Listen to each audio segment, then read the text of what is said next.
Good afternoon and welcome back to Live at the Museum. My name's Penny and I work here at the Lifelong Learning team. I'm joined this afternoon by Senior Large Objects Conservator Nathan and our curator Lena Hall. We're going to be talking about the magnificent Daimler that is behind us. Before we get started, I would as always like to perform an acknowledgement of country. We're filming today on the lands of the Ngunnawal, Ngunnawal and Ngambri peoples of Canberra. I pay my respect to their elders past, present and emerging, and I extend that respect to any and all First Nations people here present and joining us via the live stream. So, as I mentioned, we're here to talk about the Royal Daimler, which is situated behind us, and we're here with the Senior Large Objects Conservator Nathan, who managed the restoration project, and Lena Hall, who managed the accessioning and collecting of this object.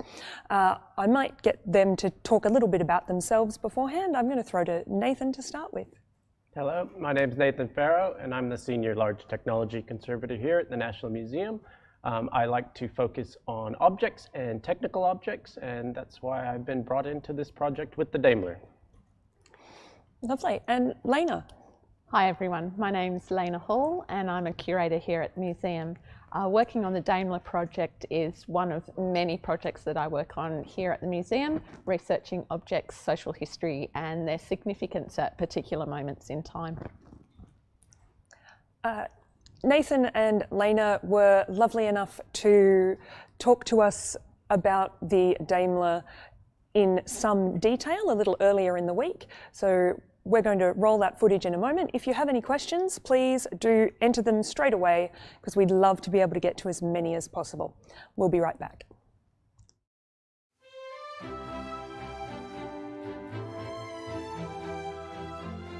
Welcome to the National Museum of Australia. I'm Nathan Farrow, Senior Large Technology Conservator.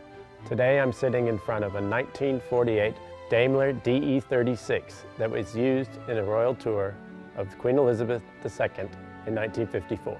The conservation story behind this car is immense and will reveal itself for years and years to come. But in short, it's a conservation project that bridged the fine line between restoration and pure conservation. The conservation of this vehicle was very much a hybrid project. We sought to keep as much original material as possible, but were dictated by the condition of the vehicle when it came here to the museum. We sought to preserve things like the original nitrocellulose lacquer, but we had to come up with new solutions. Part of that was using a hybrid technique and using a variety of materials, including modern two-pack paints, but also more traditional acrylic paints. This car is known for its significance with Queen Elizabeth's tour in 1954, but to me, having been into the inside of the vehicle, gone right through the entire vehicle, it represents manufacturing and modern manufacturing, and also is able to tell the evolutionary story of motor vehicles. The thing I like about this vehicle is the detail.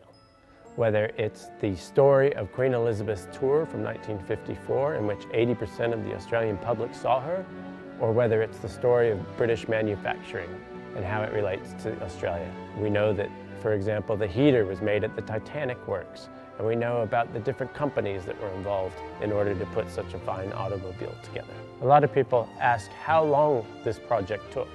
It took 10 years in order to see the vehicle in its royal state that you see it today. One of the key conservation challenges on a coach-built vehicle is that you're working across disciplines.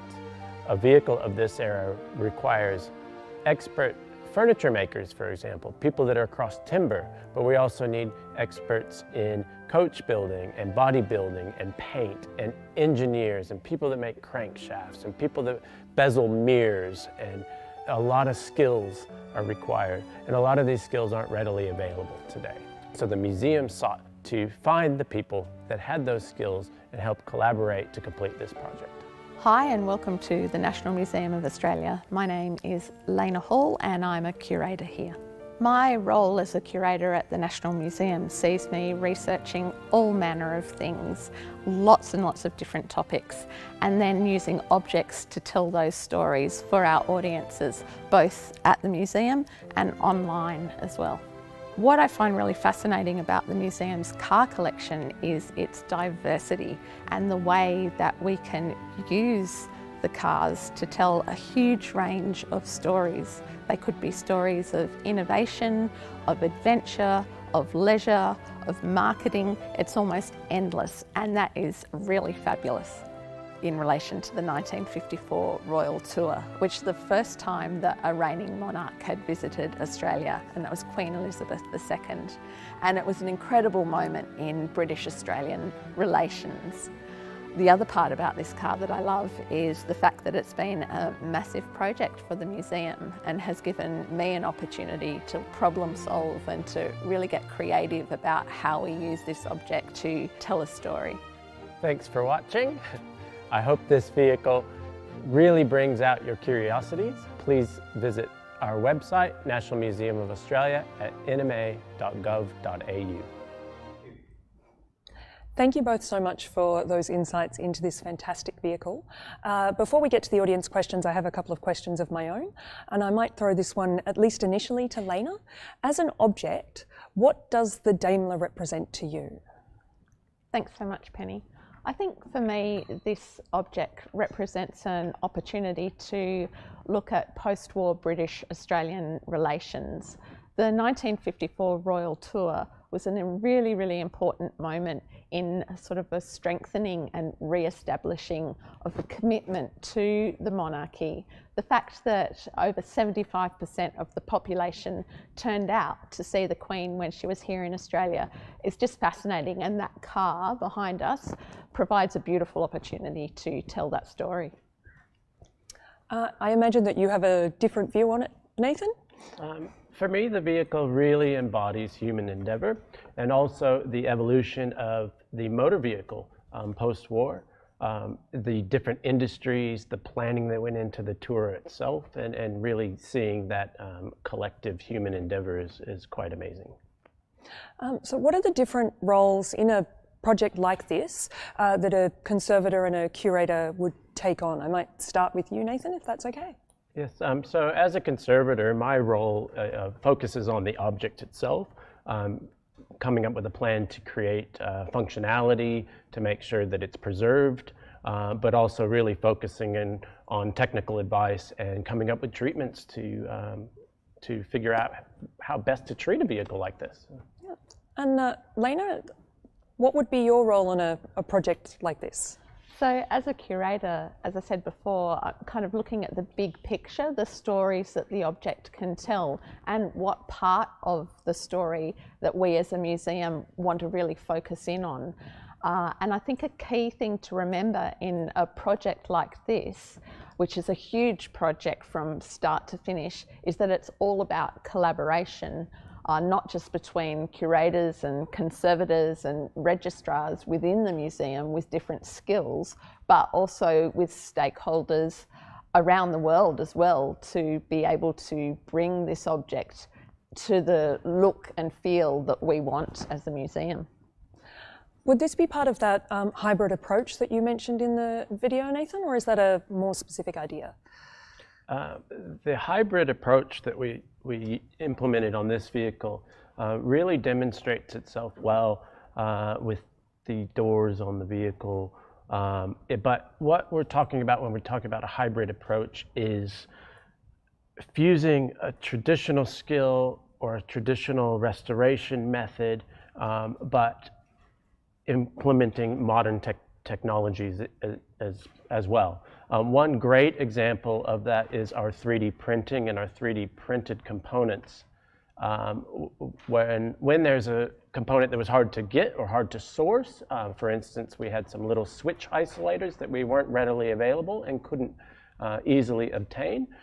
We sat down with an expert fitter and machinist, worked out the geometry of the screw threads, and we're able to create a 3D model and print the components that we were able to maintain the functionality of the switches in the vehicle. If that makes sense. If I can add something to that absolutely. as well. I think that what you need to remember in an object like this is that there are hundreds of decisions to be made, and every object that comes into the museum's collection is going to be treated on its own individual basis. This Daimler was a very particular object, and as Nathan said, we had to take a hybrid approach because we wanted to maintain as much as possible of the original materials in the car. Nathan mentioned the door, and I think that this is a fantastic example of that approach where we've had to take different, look at the different materials. So if you start at you can see the wood on the door, and that's the original wood, but we had to re-varnish it and re-lacquer it to bring out that shine. Then you've got the leather, which is actually the original, and you can actually see some scuffing on it. And then further down, you have the carpet, which had been eaten away.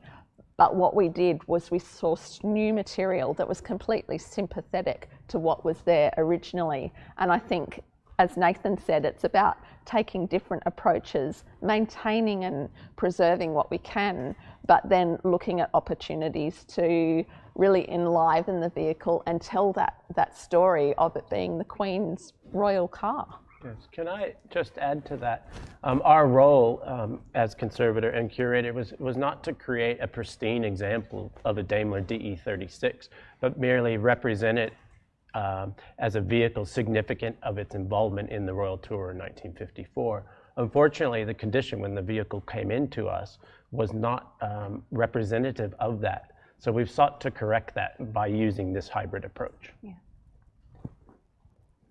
It's certainly had a really interesting journey, the Daimler.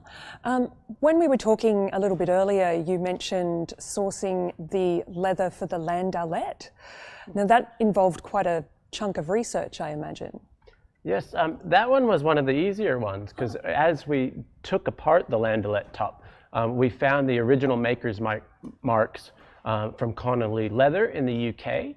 And so we sought about looking to see if they still exist, and in fact they did, and we called them up, and not only did they still exist, but they had the original dye lot formulas for the color, which was a very dark blue, which is hard to see, but they also had the original grain pattern stamps. So we were able to source 2 new complete cowhides that were correct for this vehicle, and that's what you see on the landaulet now. We've got some audience questions starting to come in now, which is great. This one I might throw to you, at least initially, Lena. Was this car part of the cavalcade of official cars that travelled from Sydney to Melbourne via Gundagai in 1954? That's from Peter Bannon. Wow, Peter, that is a very specific question. What I can say is that this car was certainly part of the official cavalcades that were used during the 1954 Royal Tour. A colleague of mine and myself have done some research trying to locate exactly where this car has gone.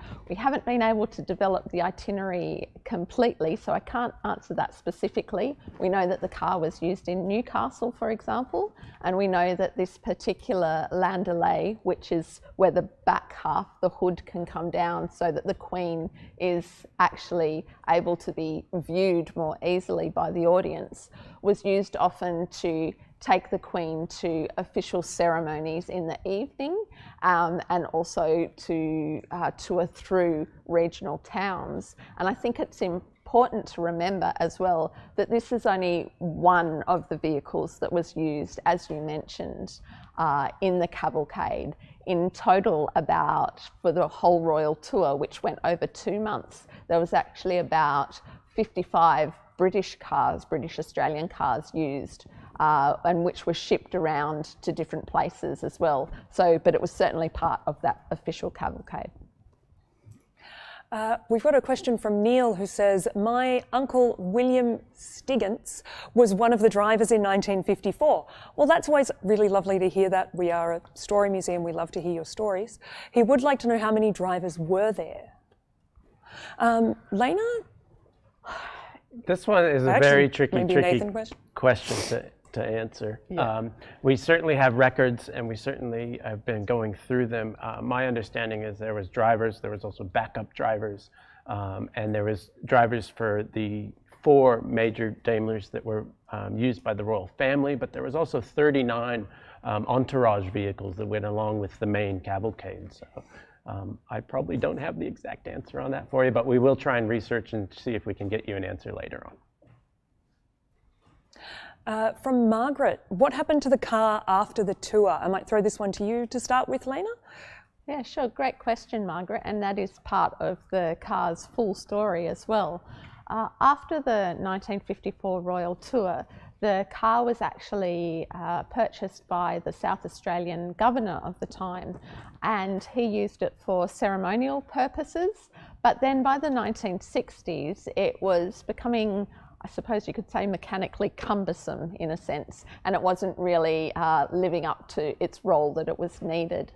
It was then auctioned off and it went to 2 private South Australian collectors before coming to the museum in 2009. Thanks so much. It was not in this condition in 2009, was it? I remember you saying, Nathan, that it was in pieces when you came into the project? Yes. So the museum acquired the vehicle in 2009. However, I didn't become involved with the museum until 2015. So in fact, I had never seen the vehicle in its complete state when we went to undertake the final portion. But yeah, it was in a bit of a dilapidated state, and we certainly have some earlier images of when it first arrived, which show you just how severe the condition of the vehicle was. It's like a jigsaw puzzle without the box. Yes, that's exactly right. Peter would like to know, can you give us an idea of how many different people have been involved in the conservation of the Daimler?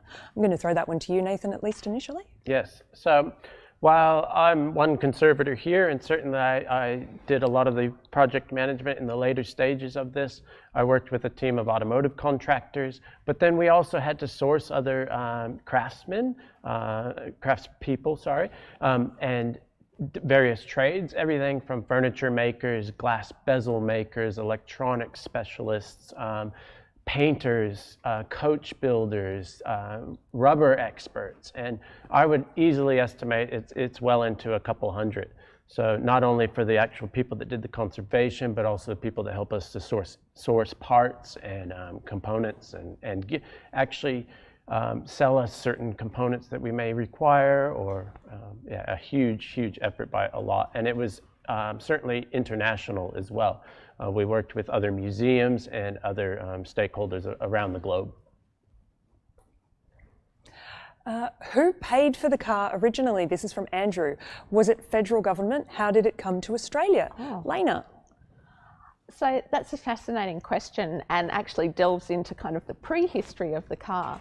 So as mentioned, this is actually a 1948 car. So it was originally commissioned by the Australian government for another royal tour, that of the Queen's father. It was going to be in 1949. Unfortunately, due to ill health, that tour was cancelled. This was actually one of 6 cars that was commissioned for that tour.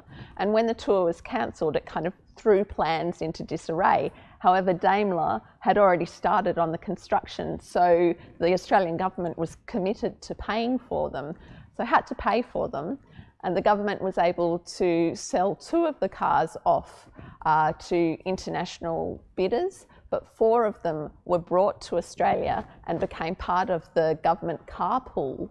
And so then when finally it was announced that the newly crowned Queen would be coming to Australia, those cars were reinvigorated and were able to be used for their original intended purpose, which was a royal tour. We're coming to the end of the program. We do have time for a few more questions, so if you have any burning questions, please pop them in. We'd love to get to as many as possible. Norma would like to know, what was the highlight or something really surprising that you found working on this project? Nathan, I might throw that to you to start with. Okay. Well, this vehicle had several surprises, but one of the interesting ones that we found was in the back seat of the vehicle. Now, because of the condition of the seats were so deteriorated, we decided that we are going to have to actually replace the fabric on them. So to do so, we dismantled them. And inside the back seat, we found these little air bladders with a Schrader valve. And it turns out that they are air lumbar supports, which the Queen, or originally for the King, would have used during the long amount of time they sat in these vehicles for their royal duties. Can I add something to that, Yeah, actually? Thanks. One of the things, that's also actually one of my great surprises with the car too. And then what was really interesting about that discovery is that we then had to have a conversation between curatorial and conservation about what we would then do with the lumbar cushions. Would we just put them back in their place so that they'd be hidden from view again? And fortunately for us, there are actually two. And so a decision was made to replace one back into the finished vehicle and then to keep another out so that we could actually show people what it looked like and to tell that sort of hidden story about the lumbar cushion too. So it was a wonderful surprise and also a really fantastic storytelling object as well. Nathan, which side did it go back into? I believe we kept it onto the Queen's side, which would have been the right-hand side of the vehicle. Beverly would like to know, did the car need to leave the museum for any work? Nathan? Me and this car are deeply attached, and we have gone all around the country, taking it to paint shops, to furniture makers, and really fulfilling the treatments on this. So yes, it has left on several occasions. It also left to go to Wakefield Park when we did a checkered past, which he did some beautiful stately laps around the racecourse up there. Margaret would like to know if the Daimler is going to be on display soon at the museum. Lena, this is a common question we get. People love this car. Margaret, it certainly is a common question and a great one as well. We were able to have the Daimler on display last year in the museum when the project was finally complete as a celebration of that milestone. At the moment, there aren't any specific plans, partly too because of the situation we find ourselves in this year. However, it's a key part of our collection, and certainly in the future we will be looking for opportunities to use it in different ways, one of those being having it in the museum when we can. Sorry, I think I'm just getting another question come through. Were you able to source required expertise and artisans from Australia? That's from David S, and I'm really glad it's from David because it's our last question and he's our biggest fan. He's been on every live stream. So I might throw that to you to start with, Nathan. Yes, thanks David for the question. It is an excellent question. Unfortunately in Australia we do have expertise here and comes in a number of forms. I've worked with a pinstriper who learned the traditional pinstriping methods, and he in fact did the amazing red line single-handedly with no guides along the whole length of this very long vehicle. But there was others, many others, who are painters trained in England but actually live here in Australia, and they are traditional coach builders. We use people that made bezeled mirrors, people that know rubber, so we were able to get those. But however, it is very difficult to source these skills still, and that is a major challenge for us.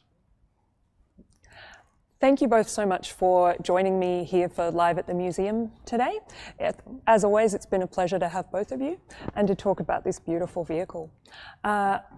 Now, just to remind everybody, the museum is now open and our temporary gallery is showing Endeavour Voyage, the untold story of Cook and the First Australians, which is actually a nice segue into talking about next week's program. So next week's Live at the Museum will be a book launch and author's interview for On a Barbarous Coast by Harold Ludwig and Craig Cormack. It's an imaginative history of Cook's time in Cooktown. That conversation will be hosted by our senior curator Ian Coates, so please do tune in next week at 12:30 for that, and we'll see you then. Thank you.